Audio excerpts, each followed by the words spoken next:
Photo എടുക്കൽ പാതകമായി കണ്ടിരുന്ന കാലം. പണ്ഡിതന്മാർ വീട്ടിൽ വരുമ്പോൾ ഫ്രെയിം ചെയ്തു വെച്ച ഫോട്ടോകൾ എടുത്തു മാറ്റപ്പെട്ടിരുന്നു.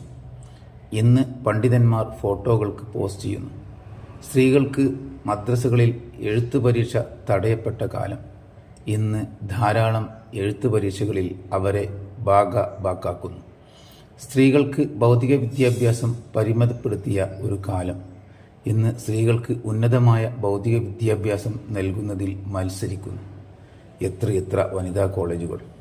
സ്ത്രീകൾ പൊതുരംഗത്ത് ഇറങ്ങുന്നതിനെ ശക്തമായി എതിർത്തിരുന്ന കഴിഞ്ഞ കാലം.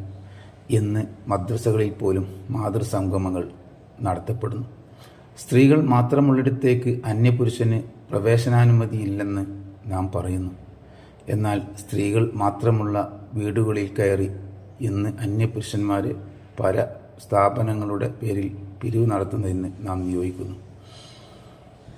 തെരഞ്ഞെടുപ്പ് വേദികളിൽ സ്ത്രീകളെ വിലക്കണമെന്ന് പറഞ്ഞവർ തന്നെ ഇന്ന് അവരുടെ സ്ത്രീകളെ മത്സര രംഗത്ത് ഇറക്കുന്നു. പള്ളികളോട് ചേർന്ന് സ്ത്രീകൾക്ക് നമസ്കാര സൗകര്യം ഏർപ്പെടുത്തുന്നതിനെ വിമർശിച്ചവർ തന്നെ ഇന്ന് യാത്രക്കാരായ സ്ത്രീകൾക്ക് നമസ്കാര സൗകര്യം ഒരുക്കുന്നു. ഒരു കാലത്ത് മന്ത്രവും മറ്റും പാടില്ലെന്ന് പറഞ്ഞവർ തന്നെ ഇന്ന് മന്ത്രവാദ ചികിത്സ നടത്തുന്നു.